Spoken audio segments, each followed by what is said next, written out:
Hola a todos, bienvenidos a Mesa Central. Este es el espacio informativo del colombiano en plataformas digitales, en YouTube, en Spotify, nos pueden escuchar en Apple Podcast, Google Podcast, Deezer, en el que les contamos cuáles fueron las 4 noticias. En esta oportunidad les vamos a contar 4 noticias más importantes que sucedieron en Medellín, en Antioquia y en el país. Bienvenidos, yo soy Daniel Rivera Marín, editor general del periódico, y estoy acompañado de Isolda María Vélez, nuestra editora del área local, del área metro, del área regional. ¿Qué hubo, Iso? ¿Cómo va todo? Hola Daniel, ¿cómo estás? Un saludo a toda nuestra audiencia del colombiano. Pues con muchas noticias esta semana. Tenemos bastante movimiento local, con noticias curiosas, sorprendentes. Y bueno, aquí todo en un compendio en este programa que se llama Mesa Central. Hoy les vamos a hablar de 4 temas. El primero, ¿qué es lo que está pasando con los hipopótamos en el Magdalena Medio? Esta semana hubo un accidente. 2, la reforma a la salud. No termina de salir, los partidos dicen que no les está copiando mucho el gobierno. 3, vamos a hablar del puente El Alambrado, este puente en el Quindío que se cayó extrañamente, por ahora no se sabe cuál es la razón. Y en último lugar vamos a hablar de la Contraloría de Medellín.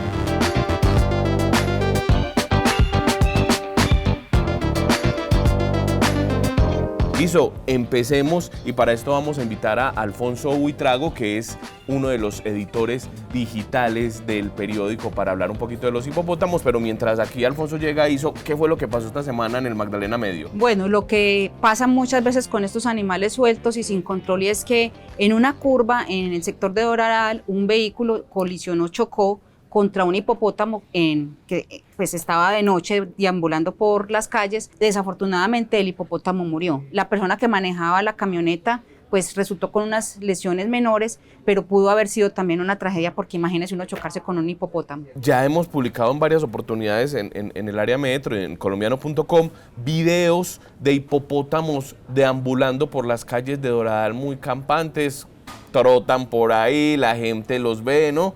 Es muy, muy común. Es que la gente como que se acostumbró y se encariñó con estos animales que definitivamente no son para nada amigables, no son peluchitos como hemos hablado algunas veces. Ellos son unos animales salvajes, están en un estado silvestre en la región y de todas maneras son una especie invasora y son peligrosos, o sea, no son para nada amigables, sino que la gente se acostumbró a estar con ellos y pareciera que los vieran normales, pero estos animales atacan también para defenderse. Alfonso Buitrago es uno de los que tiene la teoría de el peluche, ¿no? El efecto peluche.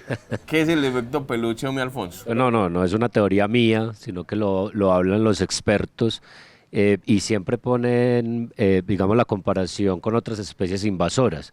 Digamos, no hay manifestaciones de animalistas cuando se quiere controlar el pez león, por ejemplo, o los caracoles africanos. No enternecen a nadie, la gente no se indigna, pues no hay como toda esta carga emocional, pero con los hipopótamos sí. Yo creo que es también por las películas, porque son personajes de películas, entonces se vuelven como tiernos en esa relación. Hay uno en una película que se llama Motomoto. Es una película que se llama Madagascar. Tenemos un compañero muy parecido a Motomoto. Y también baila, a mover el bote, dice. Oíste, Alfonso, pero esto del efecto peluche cobra ahora mucha importancia, porque nosotros habíamos publicado un texto que usted escribió que se llamó El Padrón del Mal. Había un informe del Instituto Humboldt, la Universidad Nacional y Cornare, en el que estaban evaluando qué hacer con esos animales en el Magdalena Medio, y ese informe estaba engavetado y por fin se reveló, y la conclusión más grande es: hay que cazarlos. Hay que cazar hipopótamos en el Magdalena Medio, montar prácticamente un safari. ¿Qué es lo que dice el informe? Claro, nosotros habíamos adelantado ya hace una semana parte de ese informe que el ministerio no quería hacer público. Yo creo que por el efecto que tenía de proponer la casa de control, que llaman los expertos, que definitivamente es muy costoso trasladarlos, castrarlos, confinarlos, y es un problema además muy grave porque ellos calculan que en una década más o menos vamos a tener más de 1.000 hipopótamos deambulando por un área de 42.000 kilómetros cuadrados.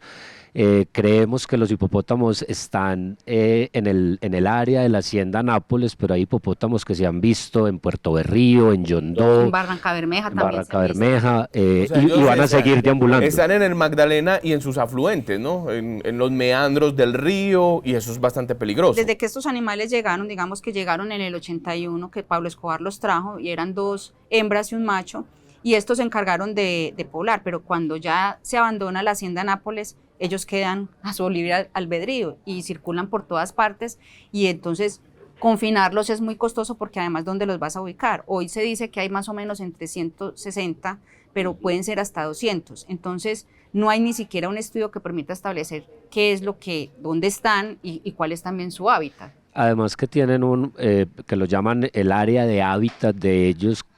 Por ejemplo, los que están en Puerto Berrío o Yondó puede ser de 2.000 kilómetros cuadrados, o sea, tienen un área muy extensa. Va a ser casi imposible cazarlos como pide el ministerio, como arroja este informe, no el ministerio, el Instituto Humboldt. Va a ser muy imposible cazarlos, casi que tocaría traer una tropa de cazadores profesionales para poder buscarlos, ¿no? Pero inevitablemente hay que empezar. Hay que Ellos calculan, los expertos calculan que si se controlara, o sea, si se cazaran unos 20 ejemplares al año, este problema lo vamos a resolver en 2046. Por eso está también la propuesta que está Y se van a jalando, seguir reproduciendo. claro, la gobernación que está impulsando la traslocación de estas especies de unos 10 animales con un empresario mexicano, que eso también es un proyecto un poco, digamos, ambicioso por su costo y por la logística que implica, porque tienen que cazarlos, cogerlos y embarcarlos y llevarlos hay que hacer unos para guacales llevarlos especiales. a unos santuarios en México y en la India. Y en ese proyecto hay incluidos unos 70 animales, pero el resto, ¿qué va a pasar? El Hay resto que se van a hacer algo seguir con ellos. reproduciendo porque además hay más machos en la manada. Se cree que la mayoría de animales que hoy hay en el Magdalena Medio son hijos de un solo papá, que es el Solo- padrón del mal, ¿no? No se llama. cree, no. Sí, Es así. Y solo lograron esterilizar 13 animales, o sea, En 40 años. en 40 años, imagínense Estamos hablando de entonces el ciento. cálculo. Hay que decir que esta es una noticia como difícil de decir en la redacción. Tenemos varios compañeros animalistas y nosotros entendemos muy bien cómo son seres sintientes, vivientes, ¿no? Pero aquí ya estamos hablando de que hay un perjuicio para la región. Alfonso contaba en una de estas charlas que tenemos los periodistas en la redacción que tiene testimonios de un señor que quedó en coma 9 meses porque un hipopótamo lo atacó. 9 días, ya 9 días. hay ataques de campesinos, porque como pasó en la carretera, aparecen en el campo. Este era un fumigador en una finca de ganado, estaba recogiendo agua para mezclar el veneno en una charca con una manga alta, no vio el hipopótamo, lo cogió por detrás, le perforó un pulmón, le quebró las costillas, le quebró una pierna, le quebró un brazo. Es el primer caso además que tiene demandado al Estado. Digamos que los hipopótamos tienen un montón de dilemas legales, biológicos, culturales, porque además en la hacienda Nápoles explotan a los hipopótamos y son fuente de trabajo para mucha gente. Hay tours, ya hay safaris que llevan a ver hipopótamos que están por fuera de Nápoles. Entonces hay una gente que ya vive de esa atracción. Pues ya veremos qué sucede con las autoridades, si deciden de verdad montar un nuevo bloque de búsqueda, esta vez contra los hipopótamos. La herencia de Pablo Escobar sigue estando ahí muy vigente y pues ya veremos qué va pasando. Alfonso, muchas gracias por acompañarnos aquí en Mesa Central.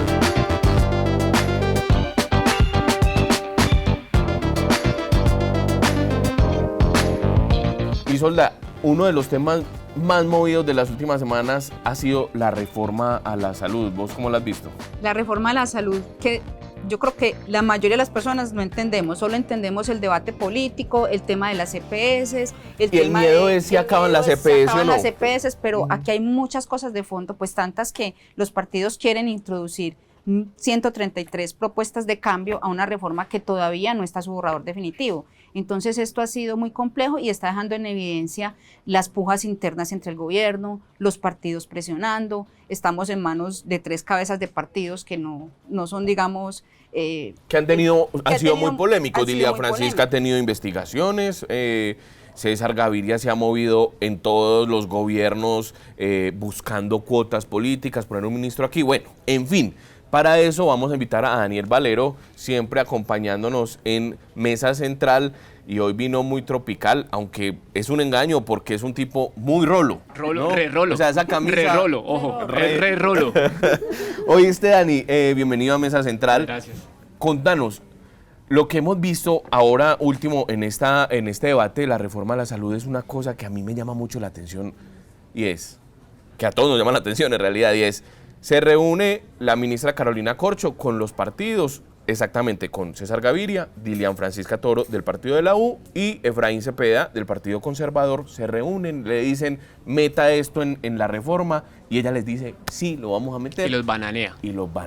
¿Qué está pasando? Ahí hay un pulso. Sí, con los crespos hechos. Pues mira, ¿qué pasa con ese tema? ¿Y qué pasó concretamente esta semana? La reforma a la salud, como bien dice Isolda, digamos que el contenido de fondo poca gente lo conoce, incluso me atrevería a decir que los mismos congresistas poco lo conocen, pues porque le quieren hacer una cirugía a un sistema de salud que lleva 30 años construyéndose, que con todos los defectos en algo ha funcionado. Ya sea la CPS, la prepaga, como lo quieran llamar, pero en algo ha funcionado. Más o menos cobertura hay, se puede decir, ¿no? Y se vio en lo del COVID. Quien no se vacunó en Colombia es porque no quiso, no porque hayan faltado vacunas o porque el sistema se las haya negado. Pero ¿qué pasa esta semana? Se da esta reunión de la que tú hablas, Corcho y estos 3 presidentes de partido, y les dice, ¿saben qué?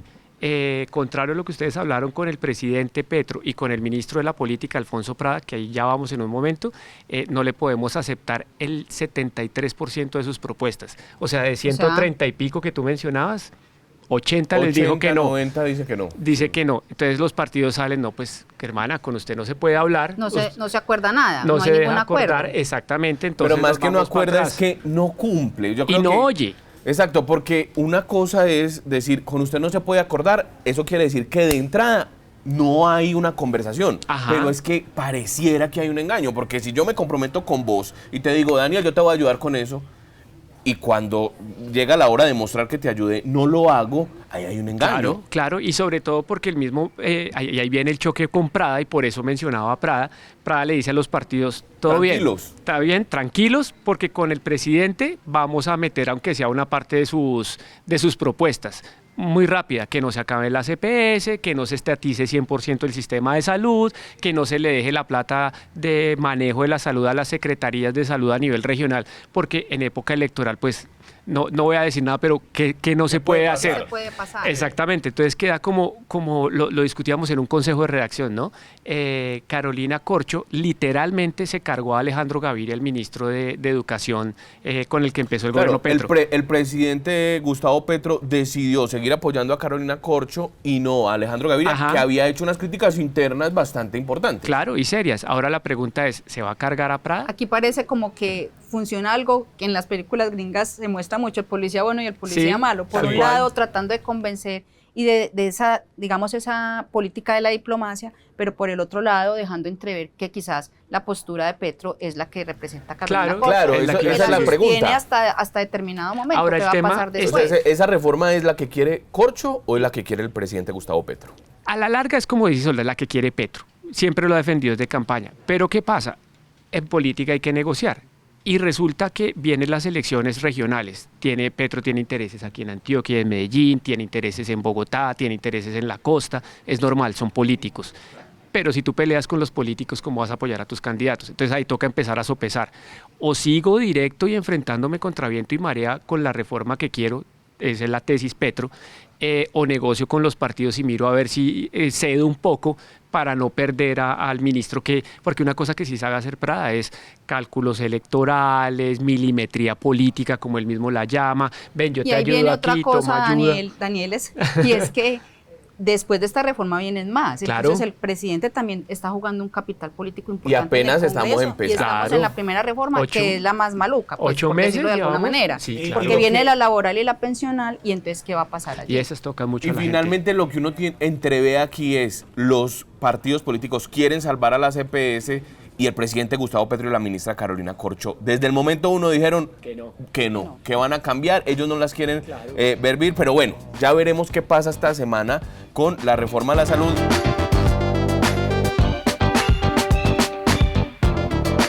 El puente, el alambrado, Ajá. en el Quindío. Es un puente que está sobre el río La Vieja y que conecta al Quindío y al corazón del Quindío, que es Armenia, con el valle. Con el valle. ¿Qué es lo que pasó? Ese puente que de hecho como lo registramos en una de estas portadas de esta semana, conecta dos municipios que seguramente ustedes conocen, son La Tabeida en Quindío. La Tebaida, les ofrezco excusas, La Tebaida en Quindío y Sevilla y Caicedonia en el Valle. Este puente tiene, o sea, ahí hay de todo, porque hace 3 meses, según informó el gobierno departamental y la misma Agencia Nacional de Infraestructura, ANI, le habían hecho una revisión y se supone que todo estaba bien. Las estructuras, todo estaba bien. Pero vean que de un momento a otro, este miércoles el puente se vino abajo, un grupo de policías que iba pasando en un camión, de ellos 2 perdieron la vida en el accidente, hubo más de 15 o 20 heridos y en este momento no hay paso. Están incluso intentando poner un puente militar para poder ayudar a pasar mercancía, porque por ahí entra y sale gran parte de del comercio exterior colombiano. Decía nuestra redacción económica que es más o menos un 22% del comercio exterior pasa por ahí. Hay que decir aquí que no es la vía que conecta a Medellín con Buenaventura o con Cali, no, es la vía que conecta a Buenaventura y a Cali con Bogotá. ¿Por qué? Porque venís de Cali, subís a Armenia y ahí vas a la línea y luego a Bogotá. Lo que están haciendo ahora los camioneros y las personas que necesiten transitar hacia allá es ir a Cartago, Pereira, la vuelta más Armenia larga. y la línea. Y eso es gasolina, peaje, Claro, bueno, eso es poco de todo un gasto lío. más. Pero ¿de dónde salió la teoría o la tesis de que es un atentado? O sea, si hace 3 meses lo revisaron o no revisaron bien, Ajá. pues porque entonces uno queda como en el aire la duda de que esas interventorías o esas revisiones o ese mantenimiento a cargo de quién está Claro. y si estaba deficiente, porque, y obviamente ahí hay un factor adicional y es que por ahí se estaba yendo una parte de la carga o de los camiones que tenían problema en la otra vía. Y añado ahí, Pero la tesis de los ¿eso de dónde explosivos, salió? ¿de dónde Y por salió? otro lado, el gobernador Roberto Jairo Jaramillo, Sí, del del Quindío. gobernador del Quindío, dijo que eso estaba muy raro, que él es de la teoría de que no se hizo bien el informe. ¿Cuál es la conclusión A de ver, todo esto? hay una cosa con eso. Dice la Agencia Nacional de Infraestructura y hay que guiarse en este momento por la fuente oficial, pues porque hay mucho rollo. Acuérdense, ya vimos el capítulo del Chirajara. Hay varias tesis. Una, que como se hizo supuestamente la revisión y no mostró fallas, parece que hubiese podido estar mal hecho ese informe y se habla de un desgaste en las estructuras y de ahí que el puente se haya caído. La gente de la ANI dice, pero no podemos descartar, y de ahí viene la tesis, de que haya habido textual manos oscuras, cierro las comillas, que se hayan metido en esto. Pero ¿dónde queda como el tema abierto? ¿Qué son manos oscuras? ¿Hubo algún tipo de intervención ilegal dentro de las estructuras del puente? La Fiscalía mandó a unos expertos antiexplosivos a revisar la zona para saber si hubo o no un atentado. Y los testimonios que publicamos hoy Ajá. en el colombiano hablan de que la gente no sintió No, y ningún ni olor lo a vio, pólvora, ni hay no raro. había nada. En todo caso, digamos, eso parece estar descartado, pero pues lo tienen que decir oficialmente. ¿Dónde también puede haber manos oscuras? En el informe. Como así que hace 3 meses lo revisaron y resulta que ahora se cayó y se cayó de un momento a otro. Y otra tercera cosa es que también no puede que no hayan hecho mal el informe, sino que los mantenimientos se hagan de una forma mal hecha. Es otra tercera línea de La investigación. repotenciación que llaman, ¿no? Exactamente, y esto acuérdense que eso tiene que ver con las autopistas del Café, que es la concesionaria que tiene, y pues bueno, ¿de quién es las autopistas del Café? Eso lo maneja una de las concesiones que tiene Odinsa, y Odinsa pertenece a... Eso es que Ruta del Sol, eso es lo mismo. No, que estoy está hablando Ruta de la del Sol. empresa que lo maneja, que tiene relación con Argos. Entonces eso tiene Ah, como... claro, Odinsa es Argos, sí. Tiene un tema largo para investigar. Obviamente la concesión, y hay que decirlo con todas las letras, dijo que ellos se habían cumplido, por eso esto se vuelve prácticamente una vaina de Y versiones. que las rutas del café son las primeras autopistas Ya importantes, llevan bastante exacto, mantenimiento de todo el y- país. No ha habido ningún problema.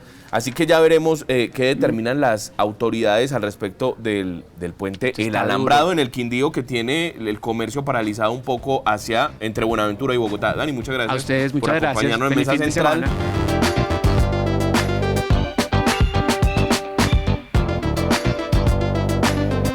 Terminamos con un tema local que tiene que ver con tu área. Para eso también vamos a invitar a Juan Diego Ortiz, que es un periodista que queremos mucho, editor del área metro. Oíste, esto es caso buen comienzo por el que está investigada la exsecretaria de Educación Alexandra Agudelo. Y pues resulta que esta semana la Contraloría General de la Nación le dijo a la Contraloría de Medellín, la Contraloría local: usted al parecer estaba ocultando información o movió algunas fechas que no corresponden con el proceso. ¿De qué se trata, Juan? Dani, un saludo para vos y para Iso. Pues el 31 de marzo la Contraloría lo que hace es llevarse toda la investigación que la Contraloría de Medellín tenía a uno de los contratos que originó la investigación penal por Buen Comienzo. Vamos, que ese es un contrato de 2020 que tenía unos presuntos sobrecostos, y la Contraloría General dice, como la Contraloría de Medellín no está garantizado el principio de imparcialidad, entonces nosotros nos llevamos todo para Bogotá. Y esto tiene que ver con la coincidencia de algunas fechas entre el proceso fiscal, o sea, el que adelanta la Contraloría de Medellín por ese contrato de Buen Comienzo, y el proceso penal que llevó a la imputación y a la medida de aseguramiento en febrero contra la exsecretaria de Educación de Medellín. Hay una coincidencia, claro, es una coincidencia de fechas que lleva a alertar a la Contraloría General de que acá no va a haber imparcialidad en el proceso, y por eso termina llevándoselo. El alcalde Daniel Quintero incluso había trinado antes de la audiencia que la Contraloría les había dado buen parte, ¿no? Claro, acá es donde está la coincidencia de fechas que alerta a la Contraloría General, y es la imputación por el caso Buen Comienzo se da el 7 de febrero, ese es el proceso penal, y es utilizado el argumento de que la Contraloría de Medellín había archivado el proceso en la defensa del proceso penal, y es que el 11 de enero, o sea 2 semanas antes de la imputación, la Contraloría de Medellín, un contralor auxiliar, archiva el proceso por los presuntos sobrecostos que había tenido el contrato de Buen Comienzo. Entonces, 11 de enero archivan el proceso en la Contraloría, se utiliza como argumento durante el proceso penal que la Contraloría había archivado, y resulta que después de la imputación viene la medida de aseguramiento el 20 de febrero, y el contralor Pablo Garcés, el Contralor General de Medellín, lo que hace es un día después de que se ordene la casa por cárcel para las 2 funcionarias de la alcaldía, revoca el auto que había archivado el proceso. El mismo, su mismo auto. Había un contralor auxiliar revocado el proceso, revocado un auto de archivo el proceso, y el contralor lo que hace es revivir el proceso después de que se da la medida de aseguramiento. Aquí hay como una paradoja en este proceso, es que la Contraloría es la que inicia realmente la indagación sobre este, digamos, contrato problemático de Colombia Avanza. Y de posible corrupción, un contrato de posible corrupción.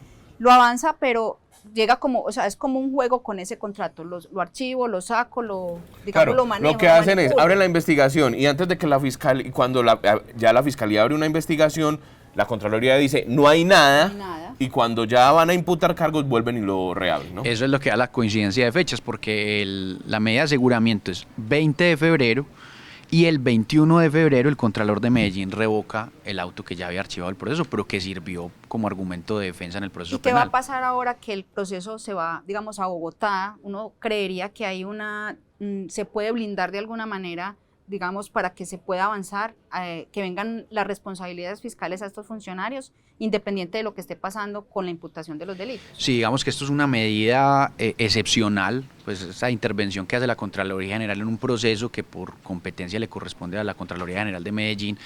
Lo que le dice se lleva todos los folios, las carpetas, todas las cajas, se los va a llevar para Bogotá y va a empezar a hacer su investigación del caso, que como bien lo dices, empezó en 2021 después de la auditoría que le hacen a toda la alcaldía con el presunto sobrecosto que tenía uno de los contratos. Son varios contratos los que abrieron el proceso penal en la fiscalía, pero el caso es que van a analizar todo, o sea, digamos, por ese argumento de que se violó posiblemente el principio de imparcialidad en la Contraloría de Medellín, la Contraloría General de la República va a retomar la investigación de todo el proceso.